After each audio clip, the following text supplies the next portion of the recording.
اهدنا الصراط المستقيم صراط الذين أنعمت عليهم غير المغضوب عليهم ولا الضالين.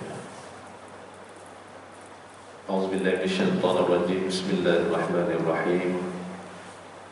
الحمد لله رب العالمين والصلاة والسلام على رسول الله وعلى آله وصحبه أجمعين. سبحانك لا علم لنا إلا ما علمتنا إنك أنت العليم الحكيم. ولا حول ولا قوة إلا بالله العلي العظيم. اللهم افتح علينا فتوح العارفين وانشر علينا رحمتك وذكرنا ما نسينا وعلمنا ما جهلنا برحمتك يا أرحم الراحمين. رب اشرح لي صدري ويسر لي أمري واحلل عقدة من لساني يفقهوا قولي. Assalamualaikum warahmatullahi wabarakatuh. Alhamdulillah, syukur pada Allah SWT di mana dengan keizinannya kita dapat sama-sama pada pagi ini setelah kita selesai salat subuh berjamaah. Alhamdulillah, kita masih lagi diberikan kesempatan untuk duduk dalam majlis ilmu ataupun majlis zikrullah. Muslimin muslimat yang dikasihi sekalian, amal ibadat yang kita lakukan ini sudah tentulah ada sebabnya. Jadi kepada yang muda-muda, cuba tingkatkan, lipat gandakan amal ibadat kita. Sebabnya ialah yang pertama sekali, sebabnya kita akan berhadapan dengan Allah Subhanahu Wa Taala. Kita akan membawa segala amalan-amalan kita. Yang keduanya sebagai simpanan di hari tua. Kadang-kadang kita terlepas pandang ini. Ya, kalau masa kita sudah tua, sudah veteran, baru kita nak mencari simpanan pada waktu itu. Jadi kemungkinan agak sukar. Apalagi kalau kita sudah tidak berkeupayaan kerana masalah kesihatan dan sebagainya. Jadi masa muda-muda ni ingat simpanan di hari tua, iaitu amalan-amalan yang kita lakukan pada masa kita muda hari itu, dia akan mengalir terus. Ya, walaupun setelah mana kita sudah uzur, di waktu kita sudah berumur, kita sudah tua. Itu bahasa orang sini lah. Kalau bahasa orang kampung saya, dia tambah lagi tu. Dia kata tua. Lepas tu dia tambah lagi, nak mampus, dia kata. Perancang betul lah orang kampung saya. Jadi umur muda itu amal ibadatnya akan mengalir terus. Kenapa orang ini tidak lagi melakukan amal ibadah? Kenapa sudah tidak lagi berulang alik ke masjid, ke surau? Kerana dia sudah tak mampu. Dia sudah terlantar di atas katil, tetapi pahalanya terus mengalir. Kerana apa? Masa muda hari itu, masa dia belum uzur hari itu, dah tentu dia akan datang ke masjid, datang ke surau. Hari ini dia tidak dapat datang. Kenapa? Kerana dia sudah beruzur. Illal ladzina amanu, ya, melainkan mereka yang beriman dan beramal soleh, dan amalan-amalan mereka tadi pahalanya mengalir berterusan. Jadi muda-muda ni tingkatkan amalan. Sebab apa? Sebab sebagai bekalan masa tua. Thumma radadnahu asfala safilin illa allazina amanu. Ingat tak ayat tu dalam surah At-Tin? Illa allazina amanu, melainkan mereka yang beriman. di mana amal soleh mereka tadi akan terus berterusan, tidak berhenti-henti. Muslimin, muslimat yang dikasihi sekalian, kita sambung balik kuliah kita berkaitan dengan tajuk membina khusyuk di dalam salat. Jadi tajuk ini dia ada 3 kali pertemuan biasanya. Ini yang tajuk ini pertemuan yang kedua. Harap-harap kali yang ketiga nanti selesailah tajuk ini. Ya, bagaimana kita nak membina kekhusyukan di dalam salat kita. Hari itu kita dah masuk pada ikut catatan saya di sini, surah Ar-Rawdah 13 ayat dan 11, masuk pada cara mendapat khusyuk. Cara mendapat khusyuk. Sebelum tu kita dah lihat pun pengertian khusyuk menurut bahasa yang kita boleh faham, iaitu khusyuk ni dia ada 2. Satu, khusyuk hati,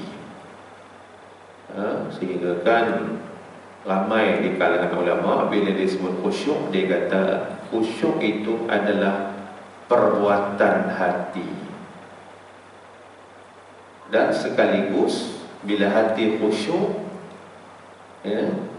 dia akan membawa kepada fizikal tubuh badan yang juga khusyuk. Jadi khusyuk ni ada 2, hati dan juga tubuh badan kita, pandangan kita, bacaan kita dan sebagainya.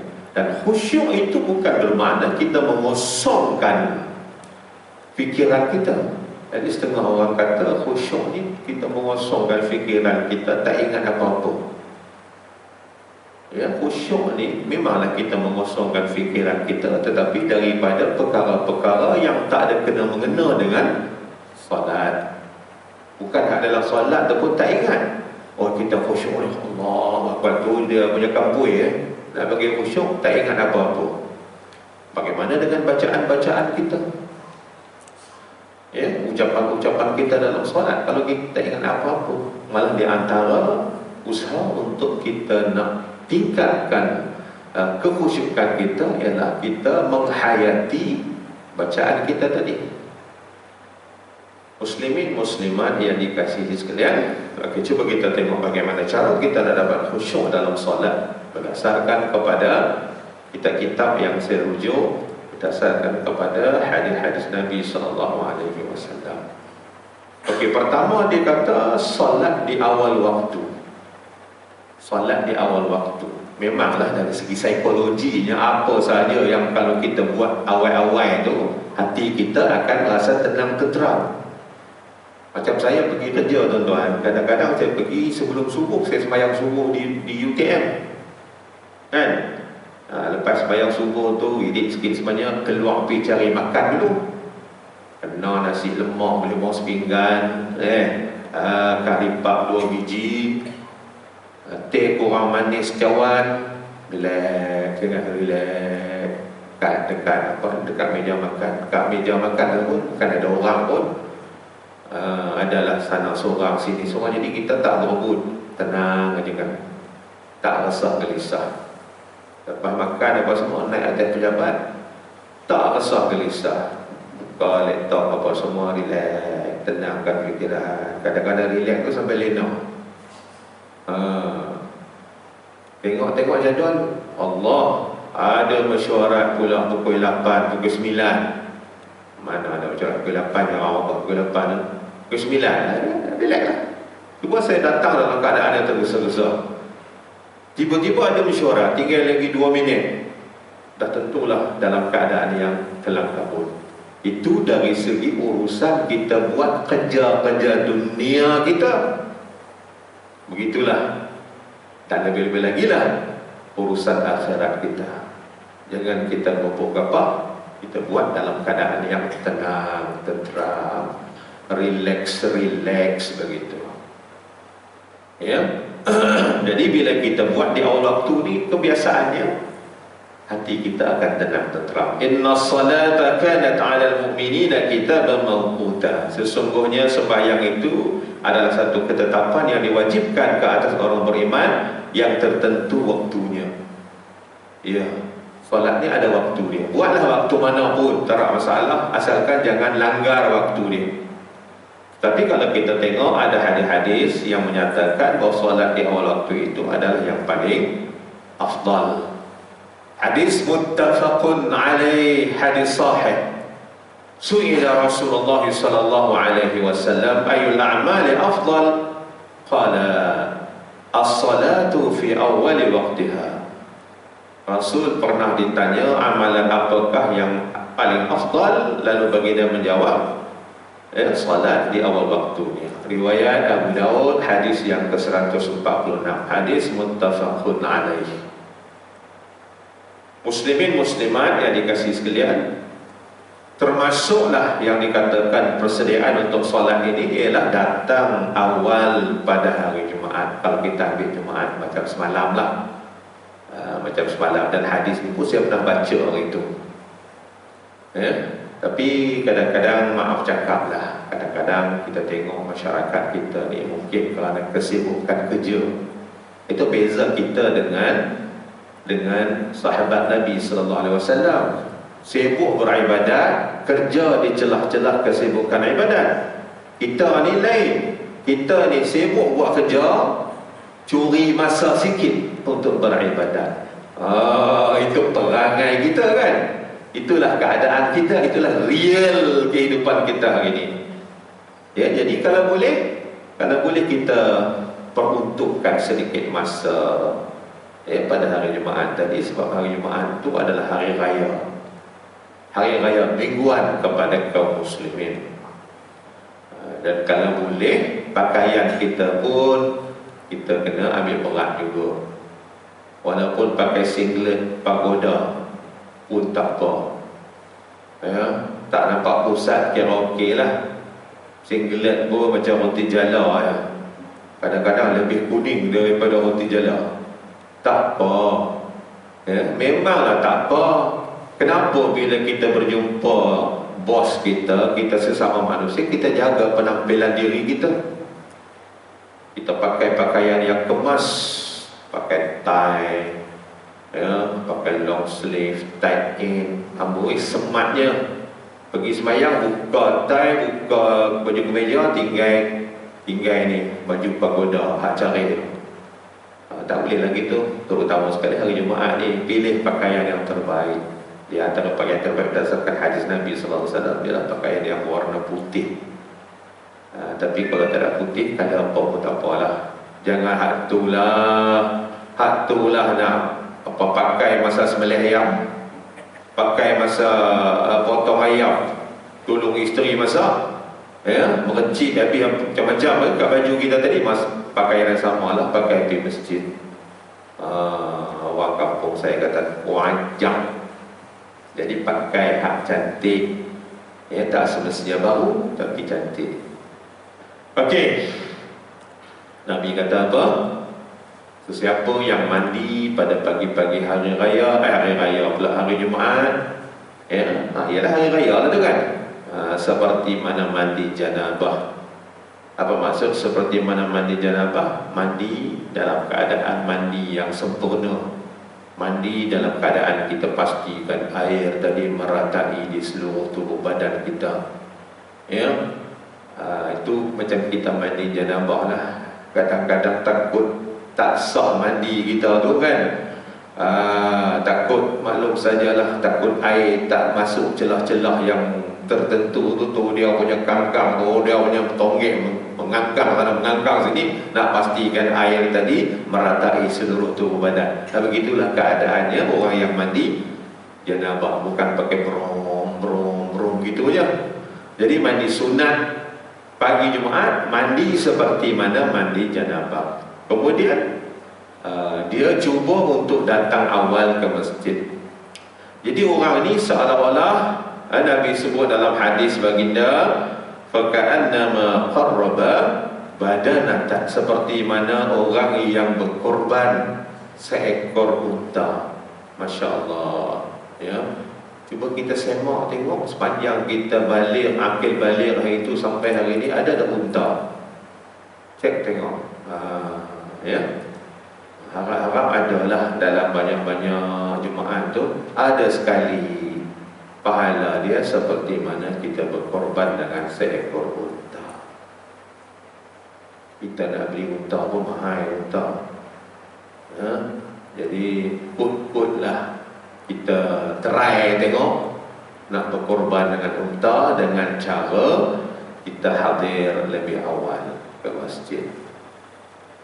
Orang yang kedua selepas itu, faka'annama qarraba baqarah, seperti mana berkorban seekor kambing, baqarah, seekor lembu.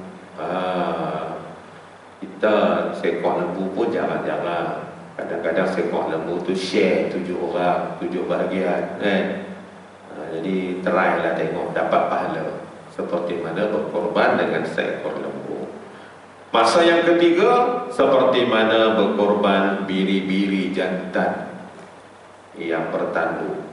Kabshan aqran, Nabi sebut kabshan aqran, dapat pahala seperti mana orang berkorban seekor kambing. Sesiapa yang pergi pada masa yang keempat, selepas masa yang ketiga tadi, seolah-olah dia berkorban faka'annama qarraba dajajatan, dia sembelih ayam, dia sedekah ayam tu bagi makan orang lah, lebih kurang begitulah pahalanya, sama macam itulah. Dan sesiapa pergi pada masa yang kelima, faka'annama qarraba baydah, seperti mana dia berkorban dengan sebiji telur. Sebiji telur, ya. Kalau kita boleh tengok balik, kitab amalan kita, pahala-pahala yang kita kutip ni, rasanya banyaklah telur tu kan. Dan ini yang saya nak tekankan, yang hadis yang atas itu kita dah baca lah. Apabila imam keluar untuk berkhutbah, biasa imam ni dia duduk dalam bilik imam tu. Mana bilik imam? Sini ke ataupun imam jemputan, kadang-kadang dia duduk sini, dia duduk depan je. Tok Bilal pun bangun, ma'asyaral muslimin. Setengah-setengah tempat, setengah-setengah Tok Bilal dia akan baca hadis. Tujuannya apa? Peringatan kepada kita. Ruwiya an Abi Hurairah radhiyallahu anhu annahu qala qala Rasulullah sallallahu alaihi wasallam idza qulta li sahibika yawmal jumu'ati ansit. Disebut begitu, ya. Bila kamu berkata ansit, diam kepada temanmu, maknanya kita tengok kawan kita ni bersembang ke ataupun buat bising ke apa, diam, itu pun tak boleh, sebab dianggap sebagai kerja-kerja lara. Dianggap kerja yang tak ada kaitan dengan ibadat tadi. Oi, diam oi. Tak boleh begitu. Sebut begitu nak peringatkan. Dalam keadaan biasa baguslah peringatkan orang supaya duduk diam tadi kan. Tapi dalam bila kita dah duduk dalam keadaan khatib membaca khutbah saat lagi itu, jangan sebut diam tu. Dia diam. Apa dia ingat-ingat. Kan ustaz kata jangan ingat. Sudah. Ya. Lepas itu Tok Imam kata, lupa lah tu. Lupa lah tu. Lagilah habis semua. Pahala jemaat tu boleh kurang, boleh hilang. Sebab Nabi kata tak boleh lara. Faqat larut. Apa dia larut? Larut ni maknanya lara lah. Lara, kerja-kerja yang sia-sia. Ya. Kenapa? Kita berpelik pula. Kenapa? Kerana pada masa itu bila imam melangkah kaki dia nak naik ke mimbar, malaikat berduru-duru pakat ambil tempat duduk masing-masing. Sebab mereka juga nak mendengar khutbah itu. Fa idza kharajal imamu hadaratil malaikatu yas'au yastami'una al-dzikr. Apabila imam keluar untuk berkhutbah, maka para malaikat turut hadir mendengar peringatan ataupun khutbah itu. Jangan main-main. Rupanya majlis itu majlis yang sangat istimewa, majlis yang sangat kudus, yang dihadiri oleh malaikat. Jadi kita duduk diam begitu. Nabi tak bagi kita bercakap-cakap. Termasuklah duk tarik bulu kapet. Dalam buku surau mana atau saya pergi, dia tanya, Ustaz, saya duk perhati tengok ada orang duk tarik, bukan tarik, dia duk duk konek tapak kaki dia. Dia naik tapak kaki tebal kan.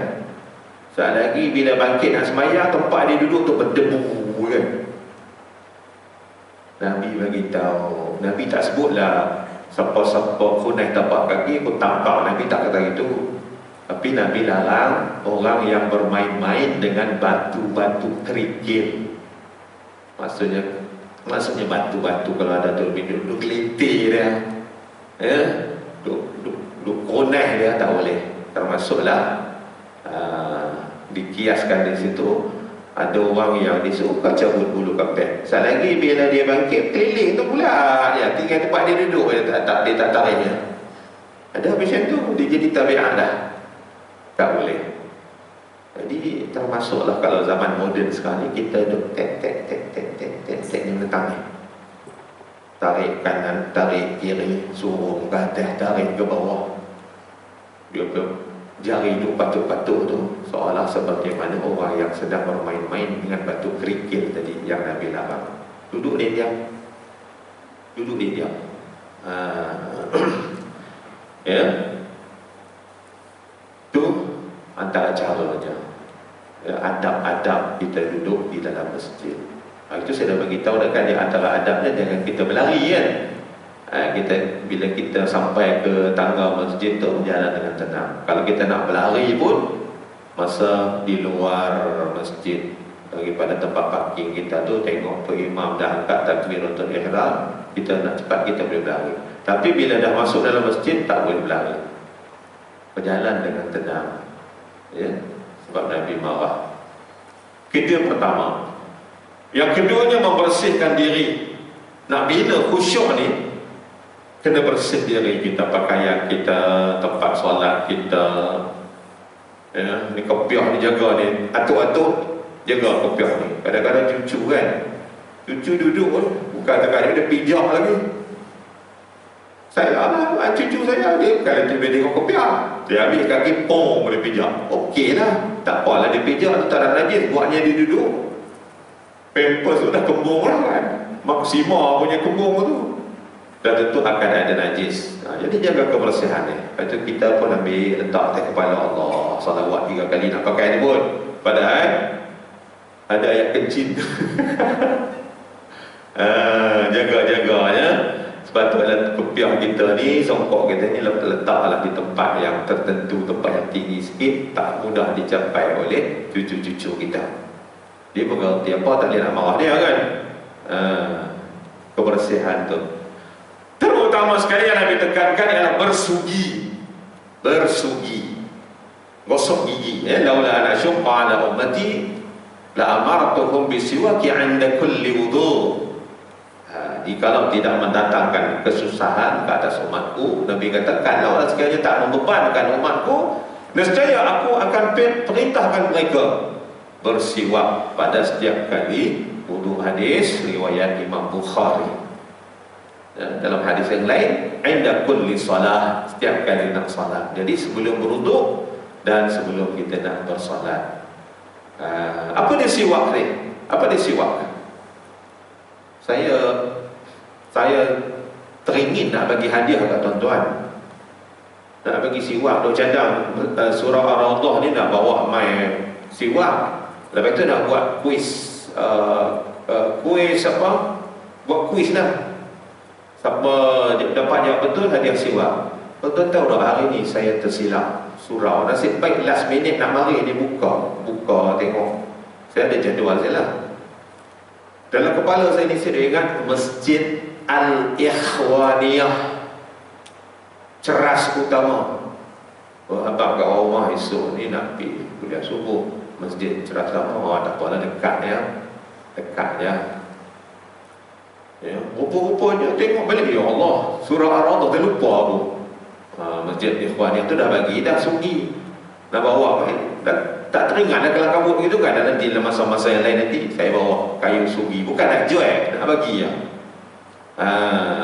Nah, abang kata kayu sugi ni senang dapat, tak perlu dah fikir macam mana nak dapat kayu sugi, nak pergi ke Yaman ke, pergi ke mana pula nak dapat kayu sugi ni, berlambak-lambak. Dalam Shopee pun ada, ya. Dalam Shopee pun siap dia bungkus lagi. Siwak atau miswak dalam bahasa Arab bermaksud kayu memberus gigi.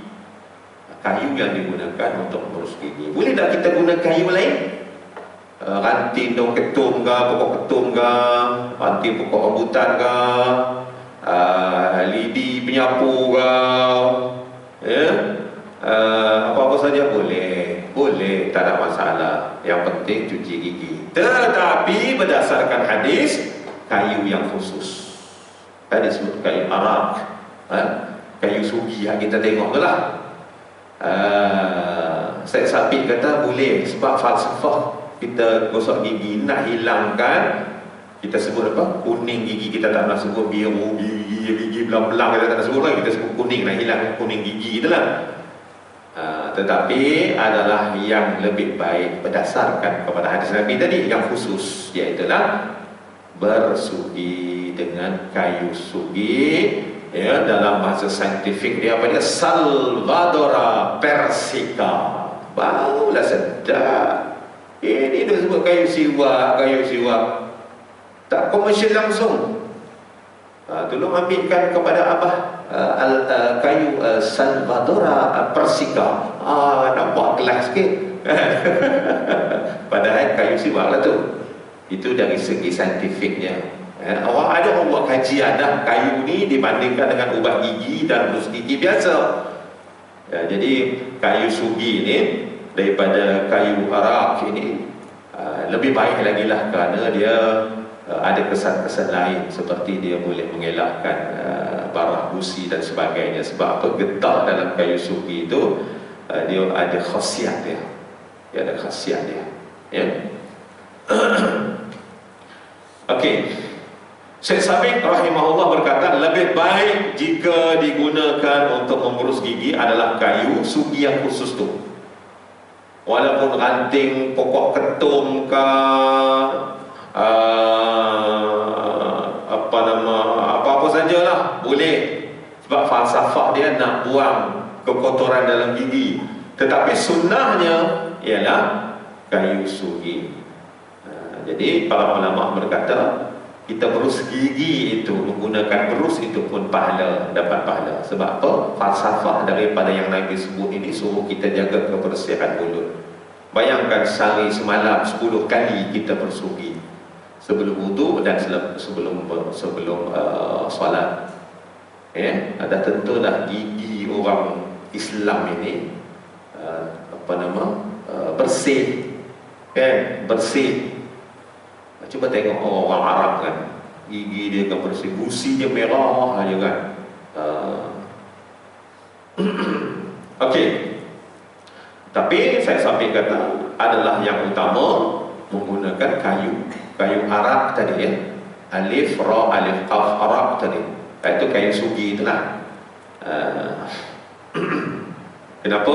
Menguatkan gusi, menghindarkan sakit gigi, memudahkan pencernaan, banyak lagi lah khasiat dia. Itu mengikut kajian saintifik. Okey, apakah hukum bersiwak? Nabi sebut tadi, laula an asyqa, kalaulah tidak menjadi keberatan. laula an asyqa ala ummati la amartuhum bisiwaki inda kulli wudu. Dan hadis lain inda kulli salat. Jadi status perintah Nabi ni, hukum dia macam mana? Hukum dia adalah sunnah, sunnah Nabi. Jadi pada setiap saat sunnah. Ini berdasarkan kepada hadis dari Aisyah radhiyallahu anha, Rasulullah sallallahu alaihi wasallam bersabda, "Siwaku mataharatun lil fami." Dia kata bersiwak itu akan membuat mulut bersih, mardatun lirabbi. Ini yang kita nak dapatkan, mardatun lirabbi, dan diredai oleh Allah. Hadis sahih. Dapat keredaan Allah Subhanahu wa taala. Waktu mana kita nak bersiwak? Waktu utama. Setiap masa. Tapi kita nak cari hadis. Waktu mana yang senang, cerita yang Nabi buatlah, kita nak follow Nabi. Begitu. Jadi yang waktu yang Nabi buat ketika berwudu, berdasarkan hadis tadi lah, inda kulli wudu, ketika mana setiap kali nak berwudu. Hadis riwayat Imam Bukhari. Yang keduanya, ketika hendak salat, laula an asyqa ala ummati aw ala an-nas la amartum bisiwaki ma'a kulli salat. Pada setiap kali nak salat. Okey. Bila lagi masa dia yang Nabi buat? Ketika mana Nabi nak baca Quran. Nabi nak baca Quran, berdasarkan kepada hadis. An Ali radhiyallahu anhu qala umirna bisiwaki wa qala innal 'abda idza qama yusalli atahu al-malaku faqama khalfahu yastami'u al-Qur'ana wa yadnu. Penting kan? Penting hadis ini, tuan. Tengok dia punya mafhum dia. فلا يزال يستمع ويدن حتى يضع فاه على فيه فلا يقرأ آية إلا كانت في جوف الملك. Tanpa kita sedar, tuan-tuan, benda ni berlaku pada kita ketika mana kita sedang solat. Apa benda? Sesungguhnya, kata Nabi, hadis ini hadis sahih li ghairi, riwayat Imam Baihaqi. Sesungguhnya seorang hamba ketika hendak mendirikan salat, maka datanglah malaikat kepadanya. Waktu kita angkat takbiratul ihram, Allahu Akbar, ada makhluk duk perhati kita. Dia semakin dekat dengan kita. Malaikat itu berdiri di belakangnya. Jadi malaikat itu datang di belakang kita. Rasa tak? Rasa tak? Kita semayang-mayang, ada rasa macam ada orang belakang ni. Tiba-tiba boom, dia tapak kita. Itu cucu saya. Terutama masa kita sujud. Pakai tak pakai sujud lah. Tu yang saya kata tu, saya duk pesan tu, jaga cucu ni.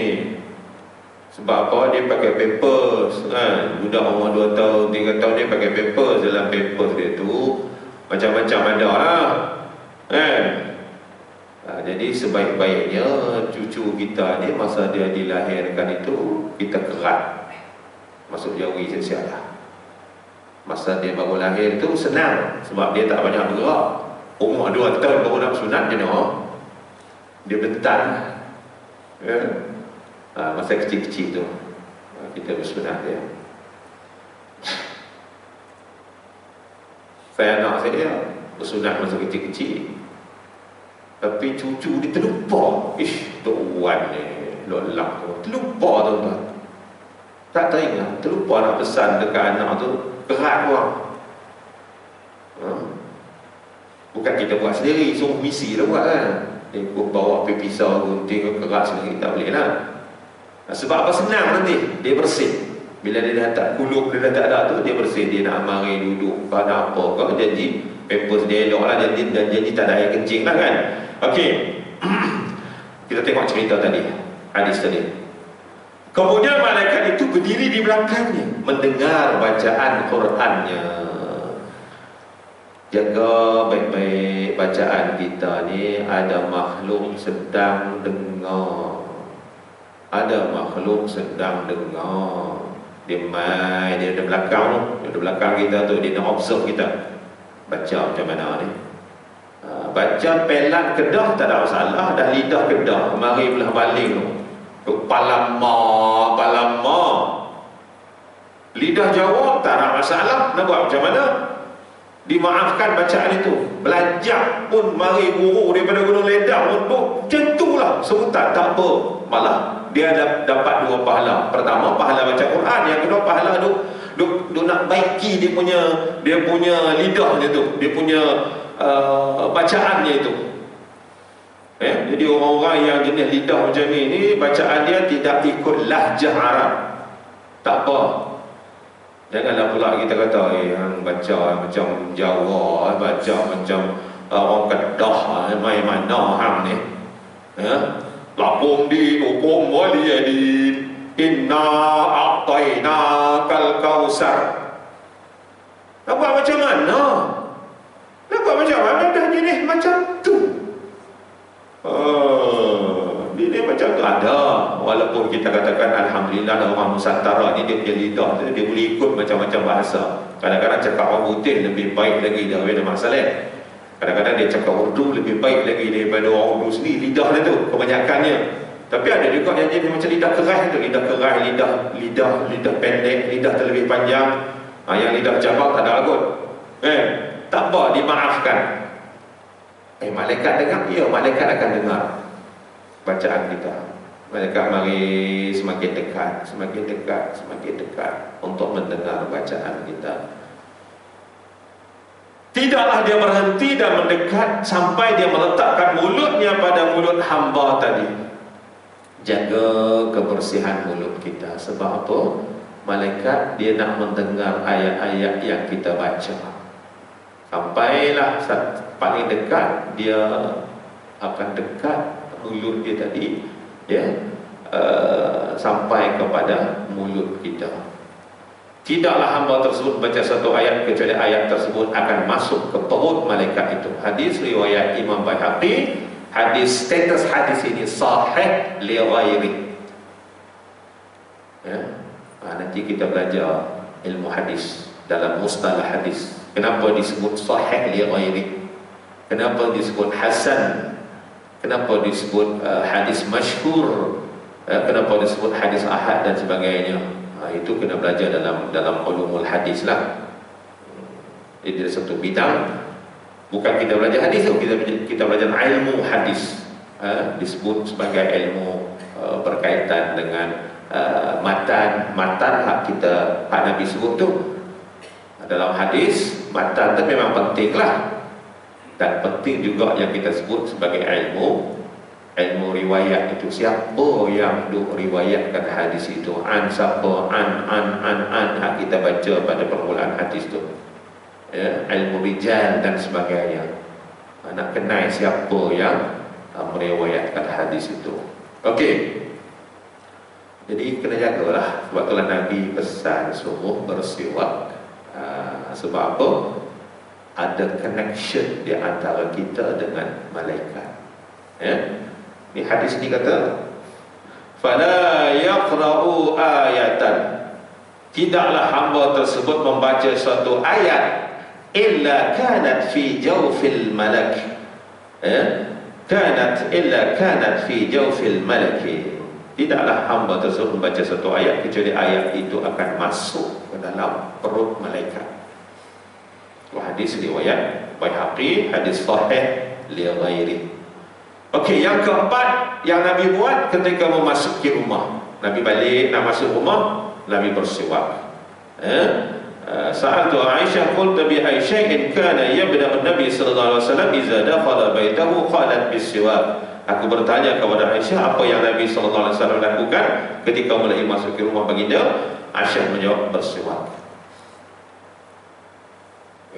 Mungkinlah dia ada kaitan sikitlah dengan hubungan romantika antara seorang suami dengan isteri. Nak masuk rumah tu dia di luar tadi, di restoran tadi, dia fahamnya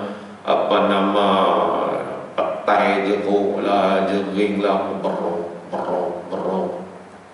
Nanti balik, nanti pastikan mulut kita bersih. Nak jumpa isteri kita, nak jumpa ahli rumah kita, nak masuk dalam rumah kita, apalagi nak masuk dalam rumah Allah. Sehingga kan Nabi kata, hak mulut bau tu tak sadar main sebanyak jemaah dah, menyampah. Itu saya kata, kadang-kadang dia masuk dalam masjid ni tak ada sebelah kita pun, baru buka pintu, kadang-kadang duduk kat gate tu bau dah.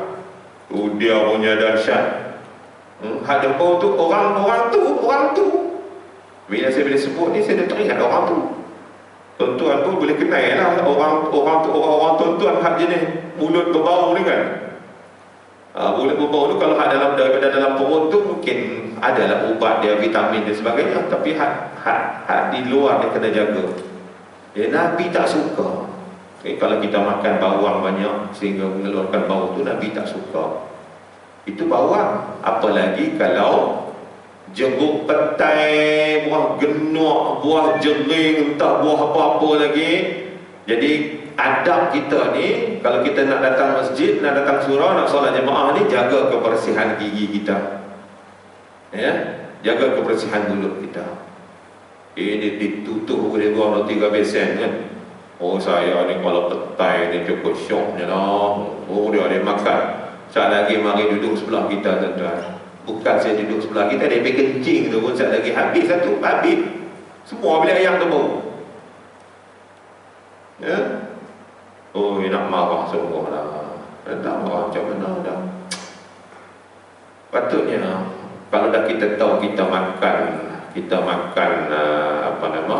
benda yang menyebabkan kencing kita ni, orang tak suka baunya, bawa minyak wangi, spray dalam mangkuk tanah tu. Lepas kencing, lepas berak tu, pong, spray kan. Apa dah buat macam tu. Tapi nak kata orang tak suka. Dalam arti kata Nabi larang kita buat sesuatu yang menyebabkan orang lain rasa resah, gelisah. Okey. Masa mana lagi? Ketika bangun untuk solat malam. Cara bersiwak dimulakan dengan sebelah kanan, tarik main sebelah kiri. Cara bersiwak ni bukan maknanya gigi orang Islam ni dia sentiasa bersih. Dia sentiasa bersih. Jadi bukanlah nak jolok, nak rojoh, tolak pi sampai kena kerongkong, tidak. Jadi lalukan saja, sebab dah bersih dah, ambil pahala sunnah. Lalukan saja daripada kanan ke kiri.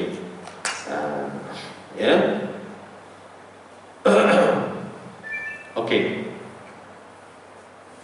Apa lagi yang kita kena jaga untuk nak bina solat kita, kekhusyukan dalam solat kita? Jangan solat sambil menahan air besar, air kecil. Wa yudafi'ul akhbathan. Air besar, air kecil. Dan ulama kata termasuklah kentut. Tahan kentut. Dalam badan kita ni ada air, ada makanan terpejal, ada angin, jaga ni, tiga-tiga ni. Kalau masa masih ada, pergi selesai dulu. Rasa sikit-sikit dah selesai dulu. Ada pula jenis tabiat, nak asalkan nak sembahyang, nak berak dulu. Ada juga macam tu. Itu ada saka apa dalam badan dia. Tuan nak sulung saya, kita tunggulah di bawah sembahyang, kadang sembahyang maghrib, sembahyang subuh di rumah ni, kadang-kadang ya Allah duk tunggu dia. Pasien tu dia buat macam mana? Lepas tu saat lagi lepas sembahyang pun pung, lari masuk ke bilik air pula. Saya boleh tiap panjang, saya kata tahu tak dalam badan aku tu ada jin. Kajaklah gempak ni kan. Ada jin tu. Jaga-jaga. Jin kapiak. Dia mengganggu kita. Masalah okeynya. Tapi masa nak semayang, dia duduk sibuk nak cari bilik air tu. Dia duduk dalam bilik air tu bukan sekejap-sekejap. Dia punya entah batu ke apa nak keluar tu. Jaga-jaga.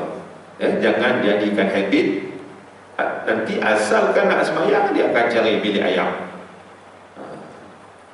Saya pun macam tu juga, tapi taklah teruk sangat.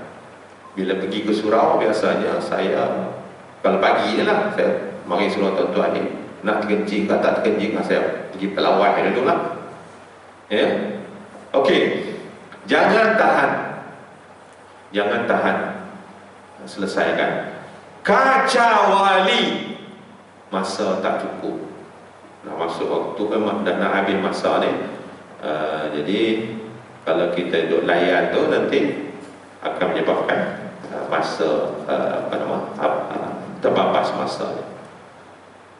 Kemudian saya ambil yang penting-penting sajalah.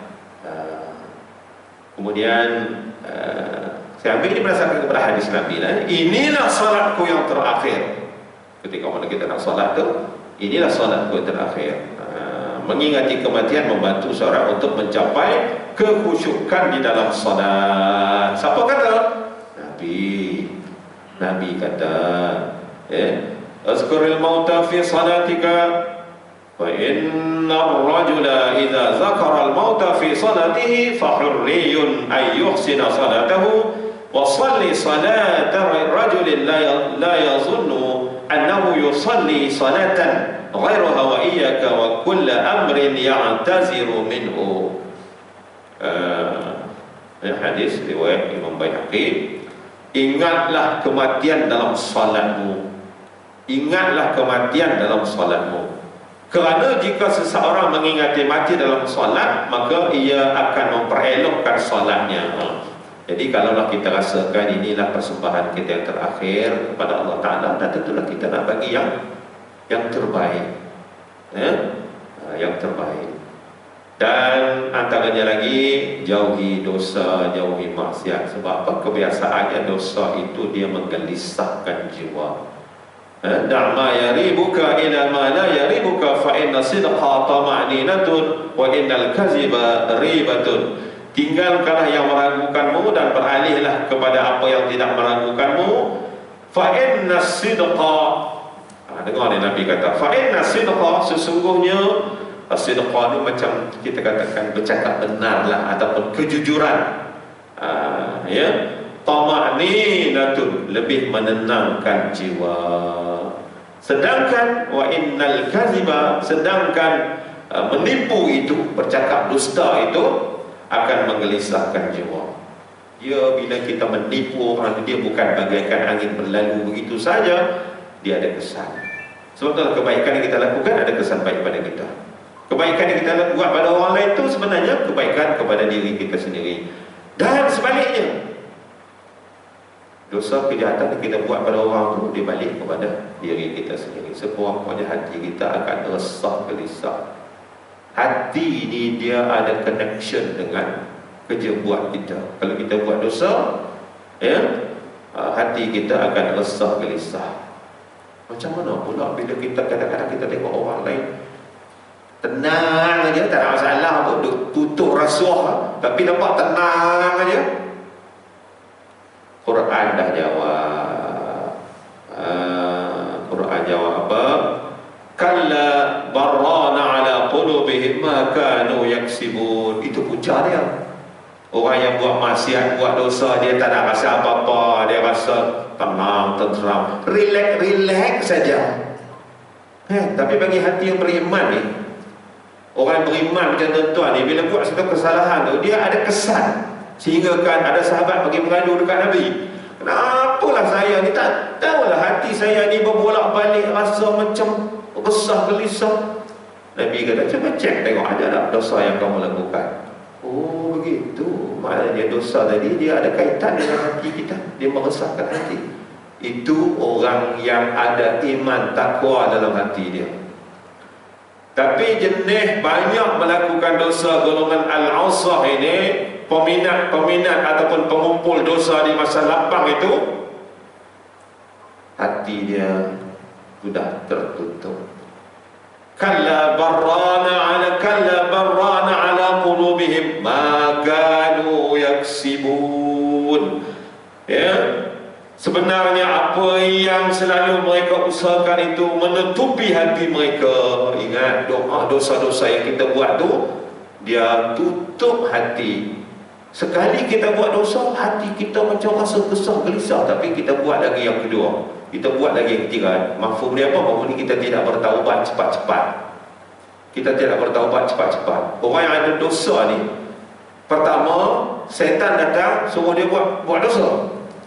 Bila dia buat, setan datang sekali lagi suruh dia postpone bertaubat. Kenapa serupa pun bertaubat? Selagi mana dosa kita tidak diampunkan oleh Allah Ta'ala, hati tadi akan ada kecenderungan untuk melakukan dosa yang kedua. Hati kita ni ada kecenderungan, ada semangat untuk melakukan dosa yang seterusnya. Akhirnya tak sensitif, malah menjadi hobi di masa lapang. Hobi orang lain mengumpul wang sini, hobi orang lain pergi melancong. Ni hobi buat dosa. Sebab apa? Kalla barana ala qulubihim ma kanu yaksibun. Sebab hak dia buat tu lah, hak dia buat tu, dosa-dosa dia buat tu semakin menyebabkan tebalnya hitam di hati dia. Nabi kata satu dosa satu titik hitam, dua dosa dua titik hitam. Kalau banyak dosa banyaklah titik-titik hitam. Apa masalahnya? Titik hitam ni menyebabkan hati kita tidak sensitif. Kita akan relax, tak ada apa-apa bila buat dosa. Sedangkan Nabi kata apa? Bila kita resah gelisah, tanya hati kita. Istaftu nafsak. Tanya hati untuk dapat pedoman daripada hati kita. Hati yang bagaimana? Hati yang dah diikat dengan iman, takwa dan sebagainya. Hati ini boleh memberi petunjuk kepada kita. Jadi dalam keadaan kita berhadapan dengan perkara yang ragu-ragu, buk dada kita tanya hati, oh hati, ni boleh buat tak boleh buat? Hati kata jangan, kita tinggalkan. Tapi dengan syarat hati tu hati yang beriman lah. Tapi kalau hak kita nak buat tu dah jelas haram, tak payah tanya hati lah. Hati sikit, nak buat ni. Ni nak ambil rasuah ni, nak buat ni. Tak payahlah tanya hati sebab benda tu dah jelas halal haram. Ini dalam keadaan keraguan. InsyaAllah sangka masih ada kita, maksudnya kita nak buat tak buat, nak buat tak buat. Kalau buat insyaAllah juga kan. Kalau tak buat rugi. Dia maki tu, dia berbolak balik hati tu. Tanya hati. Nabi kata apa? Nabi kata tanya hati kamu, mintalah petua hati kamu. Istaftu nafsak. Jadi untung tuan-tuan, hati ini dia sebagai kita katakan dia boleh pantau kita punya pergerakan. Tak perlu kepada supervisor, tak perlu kepada bos.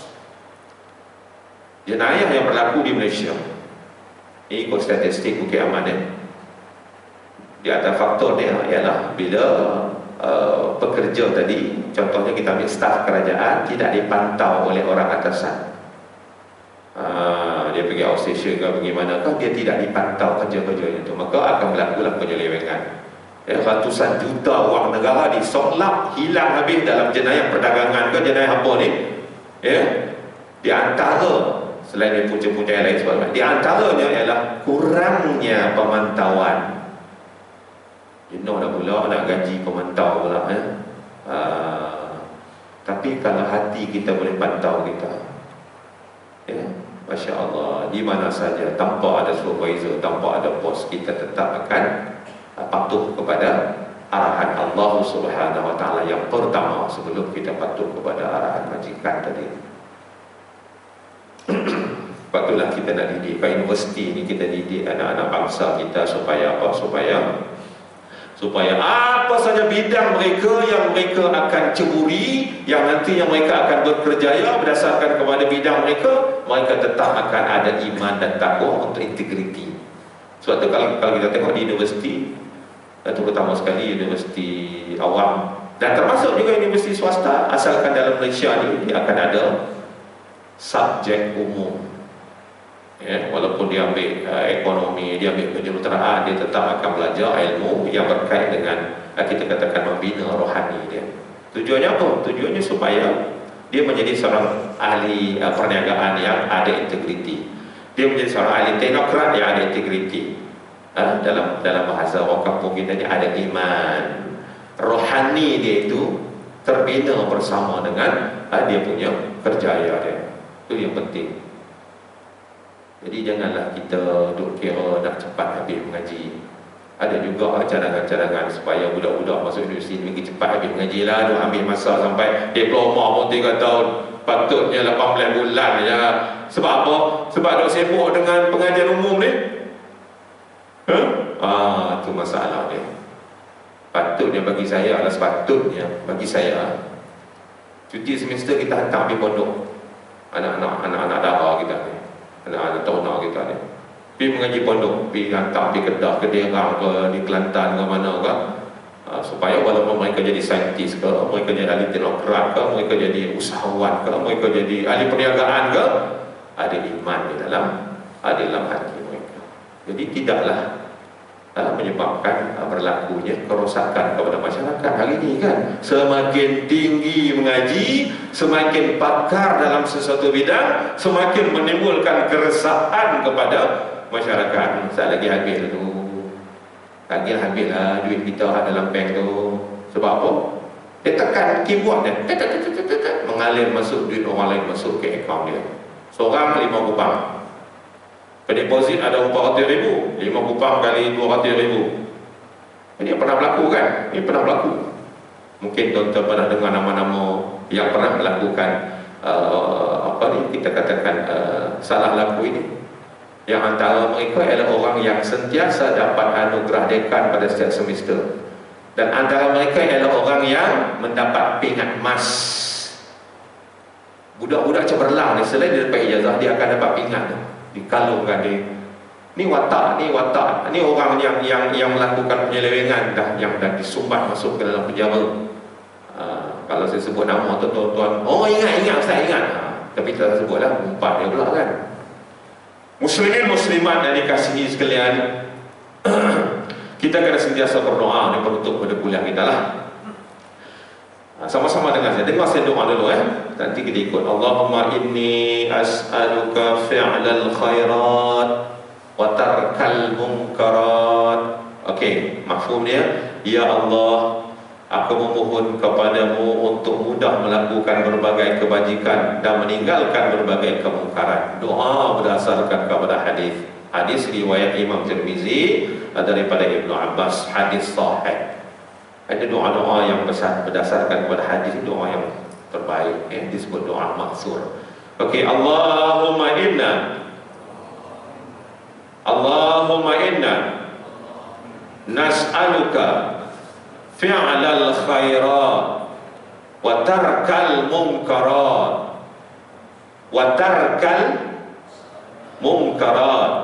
Ya Allah, aku memohon kepadamu ya Allah untuk aku mudah melakukan berbagai kewajiban dan meninggalkan berbagai kemungkaran.